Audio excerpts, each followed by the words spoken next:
안녕하세요.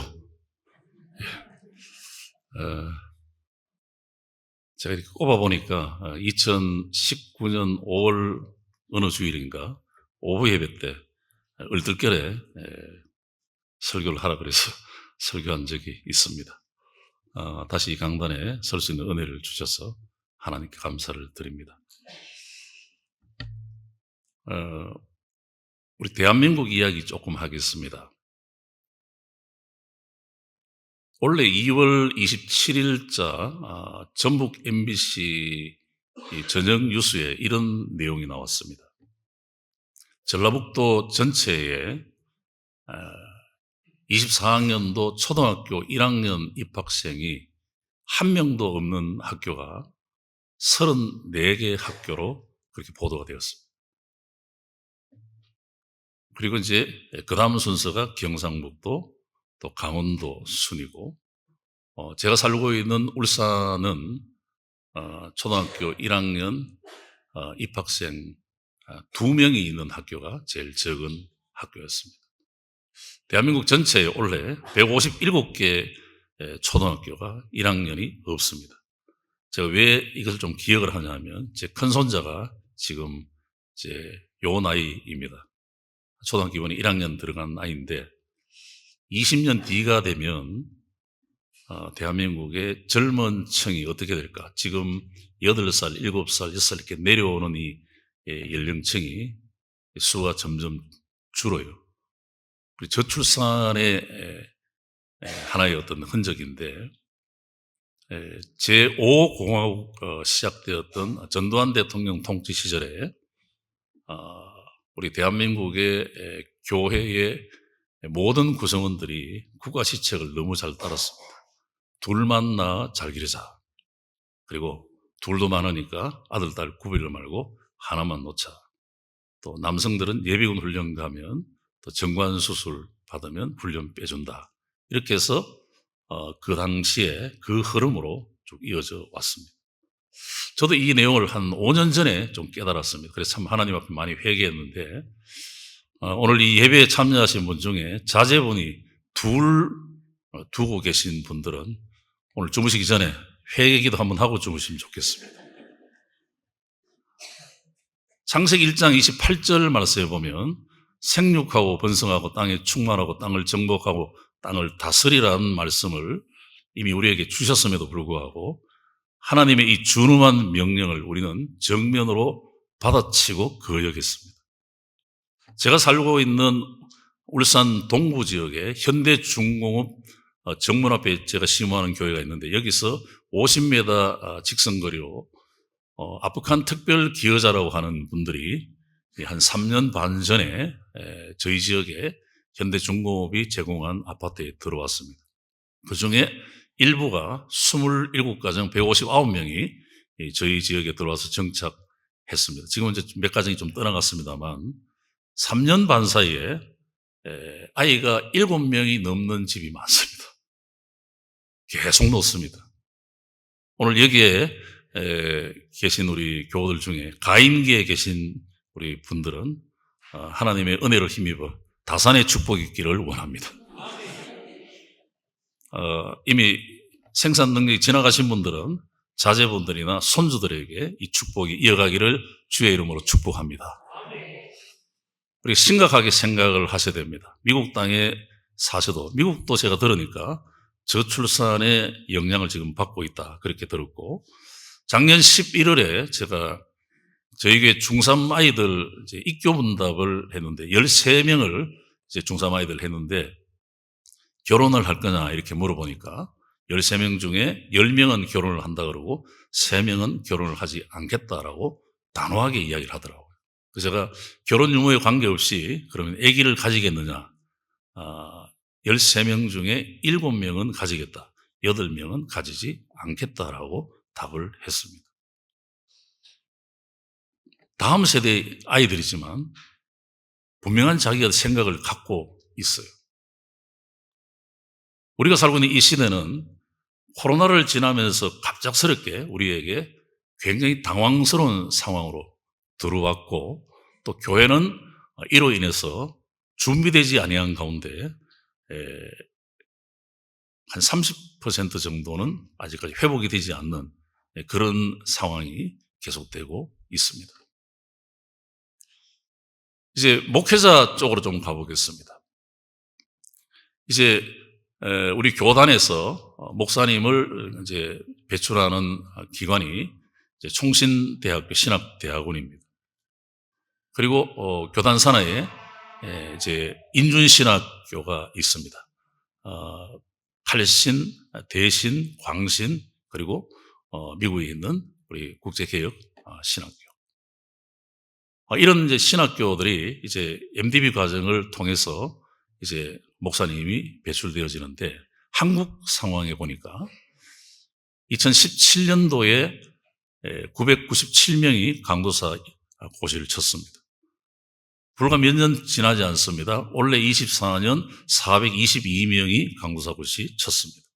매년에 이제 칠 아이들, 현재 신대원 3학년에 있는 아이들이 총신에 295명, 그리고 칼대강에서 공부하는 MDB 과정을 이수하고 있는 분 중에 여성들, 이제 또 나이가 많으신 분들, 이런 분들 이제 빼고 이제 목사가 되겠다고 하시는 분들이 한 40여 명으로 파악이 되었습니다.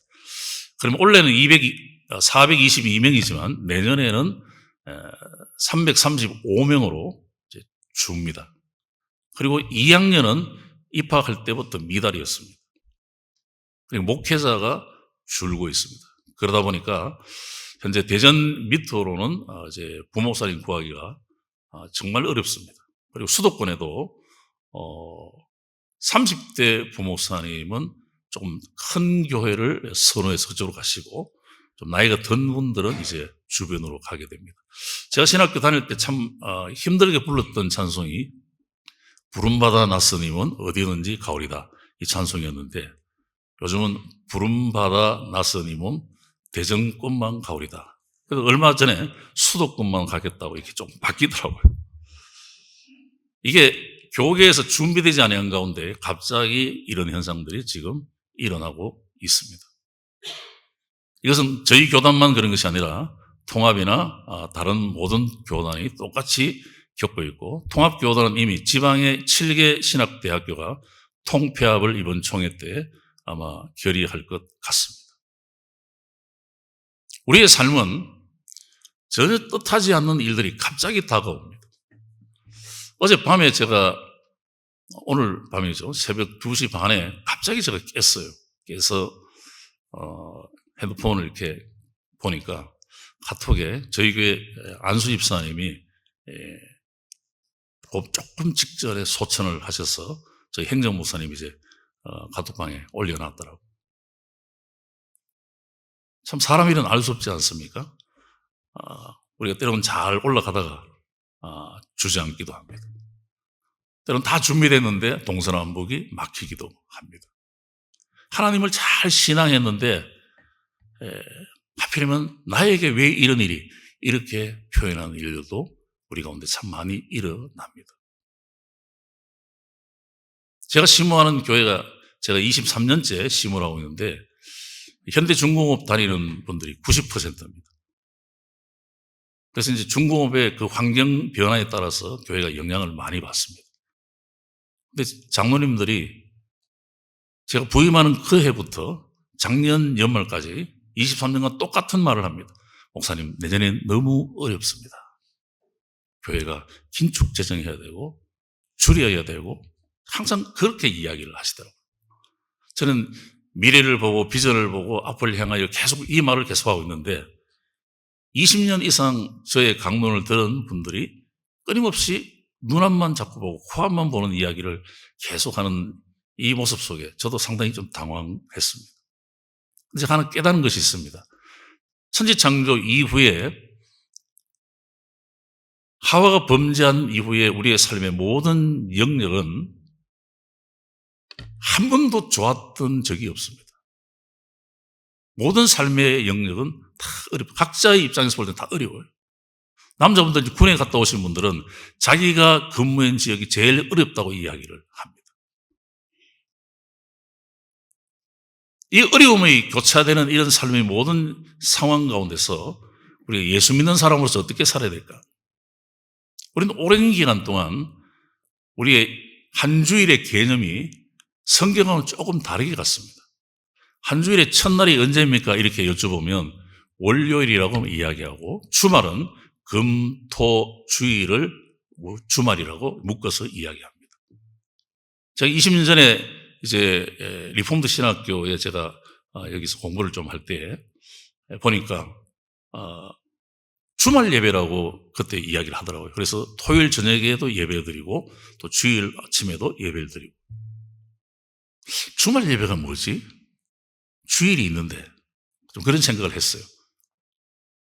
오랫동안 우리들은 주일이 한 주간의 첫날이 아니고 월요일이 첫날이라고 생각되어서 월요일 날 내 힘으로, 내 능력으로, 내 방식으로, 내 상식으로 열심히 살았습니다. 새벽에 나가서 저녁까지 열심히 살았습니다. 그런데 돌아오는 것은 상처입니다. 세상으로부터의 아픔이 우리를 너무너무 힘들게 합니다. 뭔가 되는 것 같은데, 잡은 것 같은데 잡지 못합니다. 엄청난 많은 손해를 경험합니다.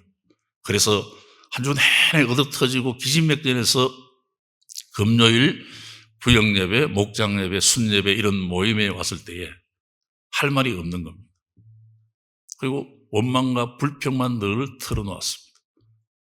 그리고 주일이 되었을 때에 너무너무 힘드니까 완전히 너덜너덜한 내 모습으로 주님 앞에 나왔는데 경배와 찬양이 아니고 우리는 한동안 이렇게 찬양했습니다. 천부의 어집 손들고 옵니다. 늘 손들고 우는 것이 예배당에 와서의 할 일이었습니다. 주님이 내게 주신 비전과 사명을 차 내가 어떻게 이 시대를 향하여 주의 영광을 위하여 살 것인가에 대한 방향성을 잃어버렸습니다. 주일은 우리 예수님께서 사망 권세를 깨뜨리시고 부활하신 날입니다. 승리하신 날입니다. 그리스도인이란 말은 승리하는 자 이런 뜻 아니겠습니까? 우리가 그리스도인이라고 불리움을 받는다면 우리는 예수의 이름으로 승리하는 자들입니다. 세상의 삶의 모든 현장 속에서 다 넘어져도 우리는 예수와 함께 승리하는 줄 믿습니다. 어떤 어려움이 있어도 기도하면 하나님이 반드시 응답해 주시는 줄 믿습니다. 우리의 삶은 천성 가는 그날까지 주님이 나와 함께 하심에 대한 임마누엘의 그 은혜를 통한 간증이 넘쳐야 돼요. 주님이 나와 함께 하시고 이렇게 도우셨고 이렇게 함께 하셨고 이렇게 응답하셨습니다. 그 하나님을 예수님 알지 못하는 또 다른 분들에게 자랑하고 증거하고 그로 인하여 우리 하나님을 송축하고 찬양하고 영원토록 즐거워하는 것입니다. 사람의 제일 되는 목적이 무엇입니까? 장로교 일문을 우리는 교과서적으로 늘 외웠습니다. 적용적으로 내 삶의 현장 속에서 내 삶을 통하여 우리 하나님이 기뻐하시고 즐거워하시고 하박국의 그 고백처럼 간증이 없으면 체험적인 신앙을 가질 수가 없습니다. 하나님이 살아계실까? 살아계신다면 왜 나에게 이렇게 할까? 늘 이 물음표가 있어요. 진정으로 하나님께 감사와 찬양을 올려드릴 수 없는 것입니다. 저는 찬양대 지휘를 한 15년 정도 한 적이 있습니다. 그걸 기계적으로 했습니다. 어떤 기술적으로 좀 어떻게 하면 할까? 오랜 기간 그렇게 하다가 나중에 깨달았어요. 내 안에 간증이 없으면은 주일날 하나님 앞에 찬양하는 이 찬양이 그냥 하나의 어떤 연주일 뿐입니다. 본문의 내용은 다윗의 간증이죠. 다윗의 생애는 참 파란만장하지 않습니까? 개인적으로 체험한 하나님의 구원의 은혜, 그것에 대한 감사의 고백으로 하나님을 찬양을 하고 있습니다. 우리는 하루를 살고 저녁에 잠자리에 들었을 때 하나님이 나와 어떻게 동행하셨는가에 대한 감사와 고백이 있어야 돼요. 한 주간의 어떤 흐름을 쭉 지나서 이제 토요일 날 주일을 맞이하기 전에 하나님이 내 삶을 여기까지 인도하심에 대한 고백. 또 한 달을 지나고 난 다음에 첫날 월삭 그리고 이제 마지막 날 하나님이 이 한 달도 나를 이렇게 보호하셨구나. 한 해를 마칠 때도 역시 똑같습니다.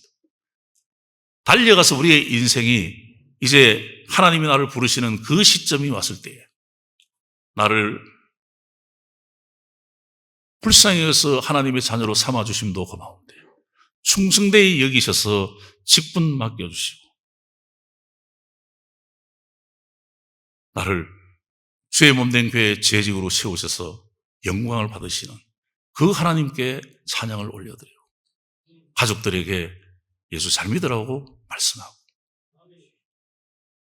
한경직 목사님이 은퇴하시고 난 다음에 이제 한국 교회에 아주 그 당시에 지도자급에 계시는 각 교단의 어른들이 한 목사님이 남한사성에 이제 은퇴해서 계시니까 위로차 방문을 했는데 가서 이제 담소하고 아주 반갑게 이렇게 대화하고 이렇게 다 하시고 난 다음에 가실 때 한경직 목사님이 한국 교회의 대표적인 목사님들에게 뭐라고 말씀하셨느냐 하면, 목사님 여러분 예수 잘 믿으시오, 이렇게 말씀하셨답니다.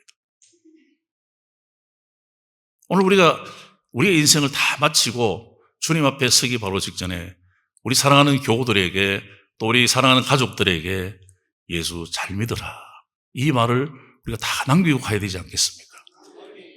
오늘 이 자리에 예배하는 우리 모든 교우 여러분, 우리의 인생의 뒷시간이 아름답기를 주의 이름으로 축복합니다.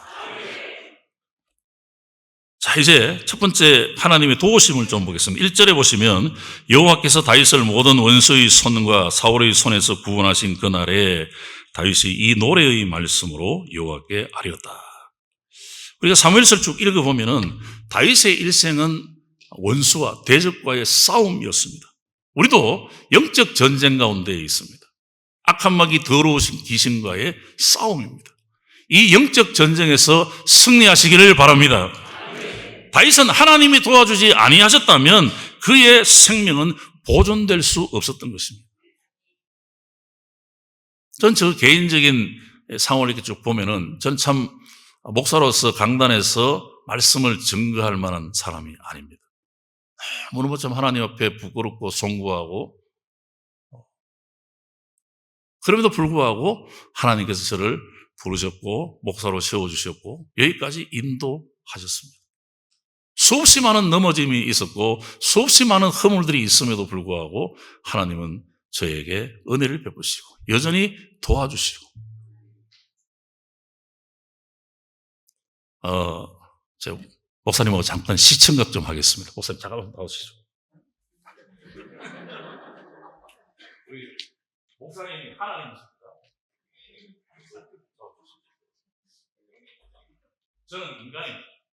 우리가 어떻게 예수를 믿느냐면 하나님은 창세부터 우리를 택하시고 처음부터 사랑하셔서 붙잡고 계십니다. 그런데 나는 하나님의 은혜를 입으면 하나님 손을, 하나님 믿습니다, 은혜 받았습니다, 예배당에 잘 나와서 봉사도 많이 하시고, 그러다가 삐지면 순간 그리고 내 마음대로 삽니다. 이 교회 갔다 저 교회 갔다, 또 어떤 때는 예배당에 오기도 하고 어떤 때는 술집 가야 됩니다. 그러면 하나님이 여전히 나를 사랑하셔서 붙잡고 계십니다. 믿으시기 바랍니다.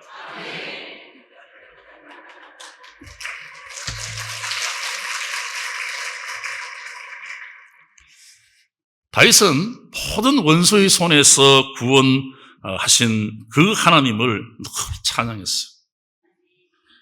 다윗이 블레셋 사람 골리앗과 싸울 때 사울왕에게 위협을 받고 있을 때에 압살롬과 세바의 반란으로 어려움을 당하고 있을 때에 하나님의 도움이 있었다라고 늘 고백합니다. 그리고 어려움과 환난과 시련이 있을 때에 하나님이 나를 위하여 일하고 계신다고 고백했습니다. 시편 54편에 보면 주께서는 모든 환난에서 나를 건지시고 내 원수가 보응받는 것을 내 눈이 똑똑히 보게 하셨습니다. 내가 환난을 당하지만 하나님이 그때마다 건져주시고 나를 해하는 사람을 보응하시는 것을 내가 보게 하셨다, 이렇게 고백합니다. 우리가 인생을 살다 보면 뜻하지 않은 고난 또 환난을 우리가 만나지만 동시에 하나님이 일하셔서 우리를 구원하신다고 꼭 믿으시기를 바랍니다. 고통이 있을 때에 나 혼자라고 생각하지 마십시오. 외로움이 있을 때에 나 혼자라고 생각하지 마시기를 바랍니다. 그때 하나님은 우리와 함께 계시고 가까이 계시고 역사하신다는 사실을 꼭 믿으시기를 바랍니다. 어떤 어려움에도 굴하지 마시고 주변 환경에 동화되지 마시고 불의와 타협하지 마시고 말씀 위에 굳게 서서 주님을 따라가시기를 바랍니다. 우리가 말씀 위에 굳게 서서 주님을 따라가려고 하면은 제가 저희 교회에서는 이렇게 가르칩니다. 자기 나이만큼 성경 읽고 천국 갑시다. 이렇게 말씀합니다. 자기 나이만큼. 자기 나이 아시죠? 창세기부터 요한계시록까지 우리 한글 성경을 읽으시든 영어 성경을 읽으시든 성경을 천천히 정독으로 읽으시는, 그래야 우리가 말씀 위에 굳게 서게 되는 거죠. 사도 바울은 우리에게 이렇게 간증합니다. 힘에 겹도록 심한 고난을 당하여 살 소망까지 끊어지고 사형 선고를 받은 줄 알았으니 이는 우리로 자기를 의지하지 말고 오직 죽은 자를 다시 살리시는 하나님만 의지하게 하심이라.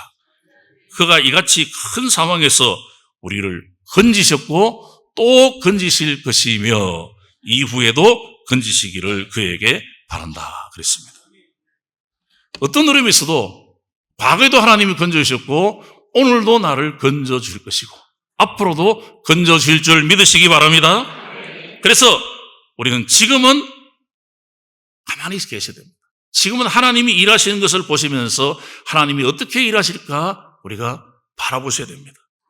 고난과 아픔을 통해서 하나님이 일하실 그 놀라움을 우리가 바라고 기대하시고, 시편 46편에 너희는 가만히 있어 내가 하나님 됨을 알지어다 그랬습니다. 우리 찬양 한 곡 같이 해볼까요? 너희는 가만히 있어. 우리 찬양.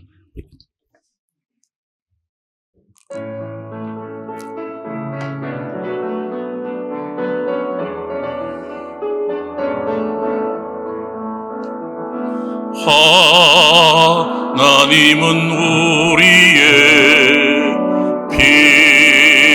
피난처가 되시며 환난 중에 우리의 힘과 도움이시라. 너희는 가만히 있어 주가 하나님 됨알지어다.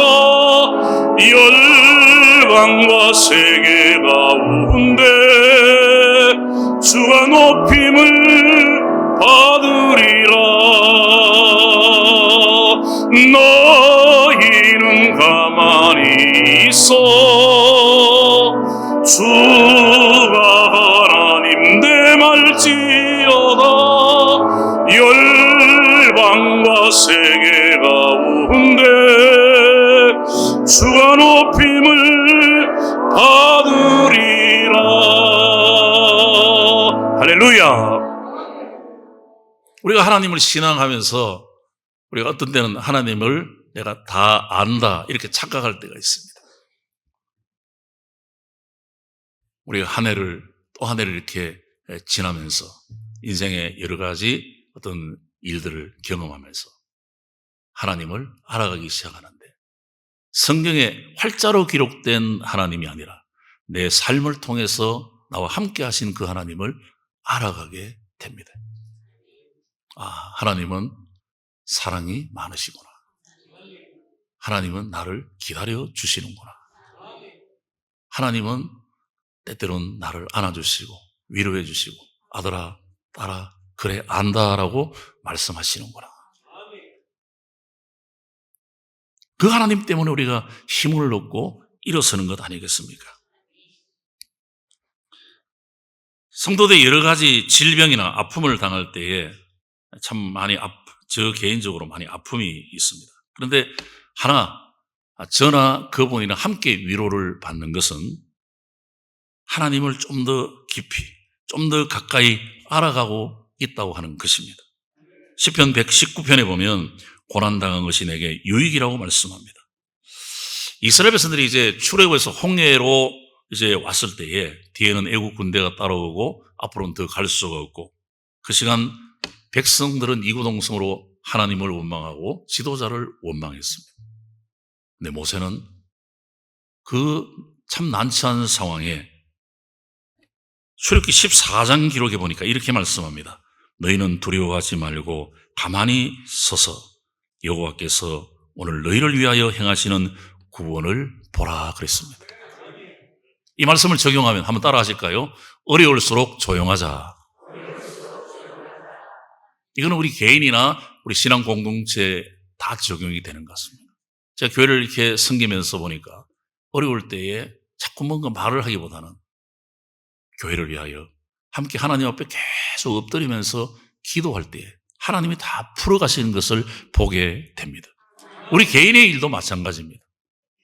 우리가 여기 다니면서 우리가 어떻게 하는 것이 아니라 하나님께서 나를 어떻게 구원하시고 인도하실 것인가, 주님 앞에 엎드릴 때에 하나님이 우리를 놀랍게 인도하여 주시는데 쌓아두신 은혜로, 예비하신 은혜로 복을 주시는 것을 볼 수 있습니다. 하나님은 우리와 함께 하십니다. 사건마다 하나님의 뜻이 있고 하나님께서 영광을 받으실 것입니다. 우리의 삶에 때로는 기적이 일어납니다. 고난의 그 걸음 속에서 하나님의 은혜를 체험하게 되는 것입니다.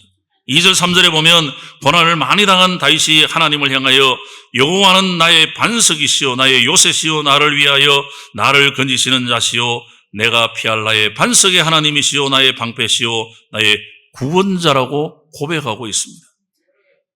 우리의 하나님이 아니라 이 시간은 철저하게 나의 하나님으로 고백합니다. 나의 구원자로 고백하고 있습니다. 하나님과의 관계가 더 확고하고 인식하게 되어지면서 그 하나님을 의지하게 되는 것입니다. 우리 찬양 우리 같이 한번 해보십시다. 나의 하나님 나와 함께 하신 하나님. 우리 찬양 같이 할까요? 여기까지 인도하신 하나님을 우리가 상고하면서 같이 찬양하겠습니다.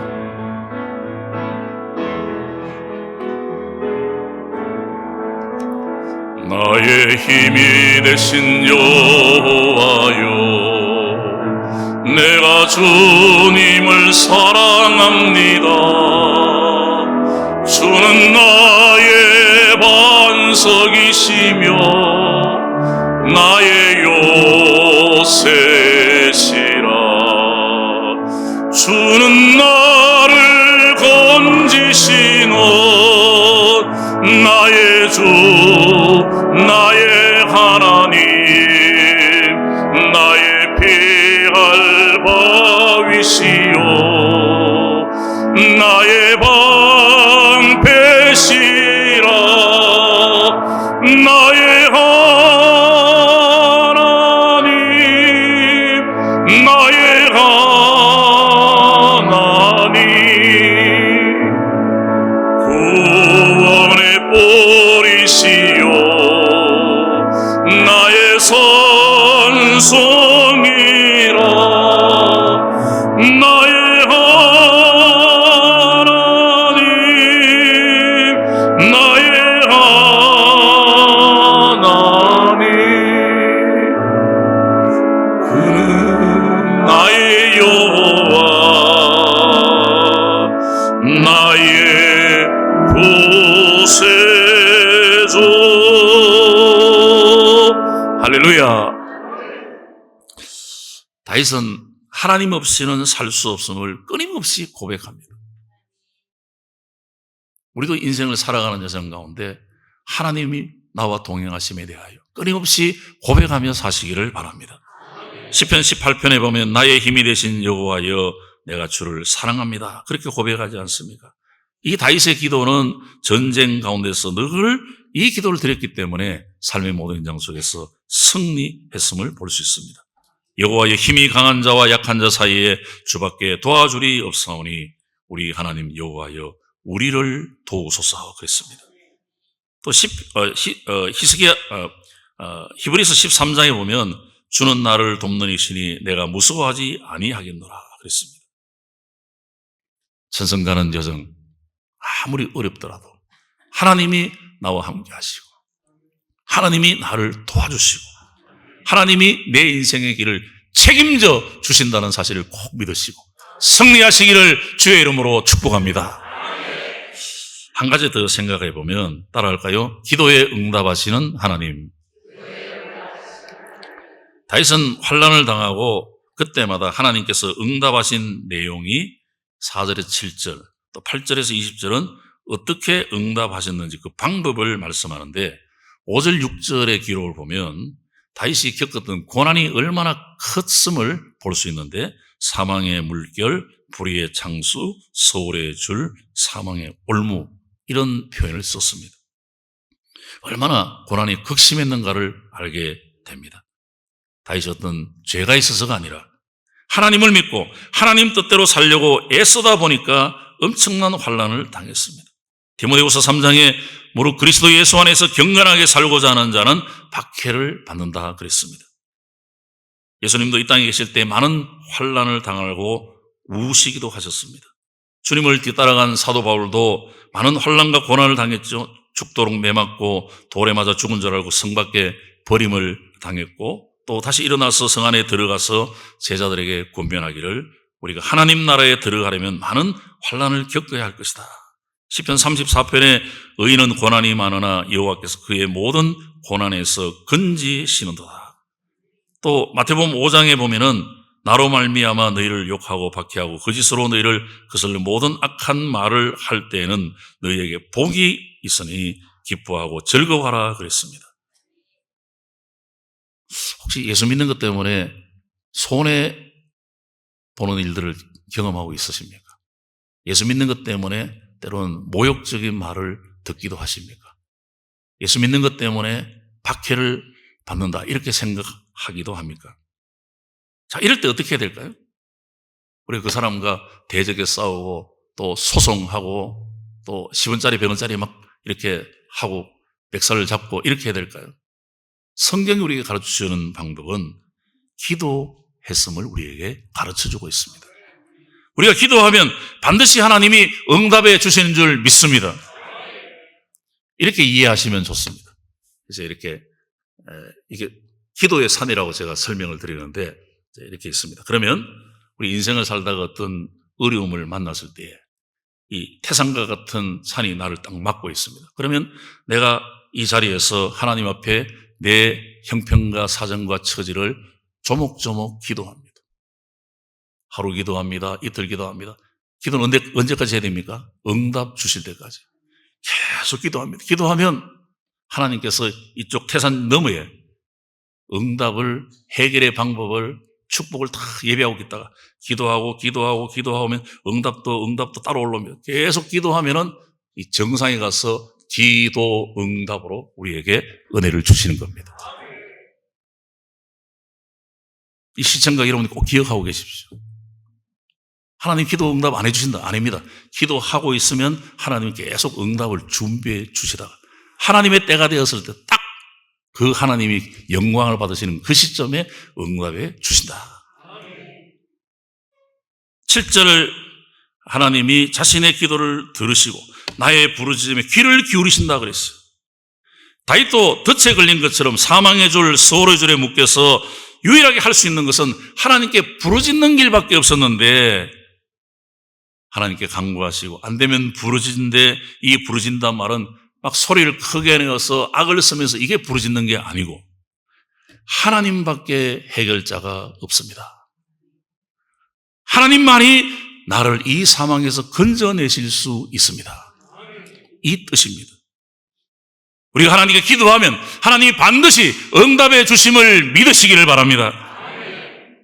8절에서 16절까지는 하나님의 강림에 대한 내용인데 이 내용을 보면 하나님은 출애굽 시대나 다윗 시대나 오늘 우리 시대나 똑같은 방법으로 역사하십니다. 초자연적인 기적의 역사는 지금도 일어나고 있습니다. 19절 20절에 보면 여호와께서 나의 의지가 되셨도다. 나를 더 넓은 곳으로 인도하시고 나를 기뻐하심으로 구원하셨도다 간증하고 있습니다. 아무것도 할 수 없는 무능한 자신에게 하나님의 응답으로 오히려 환난 중에 기쁨이 있었다라고 고백하고 있습니다.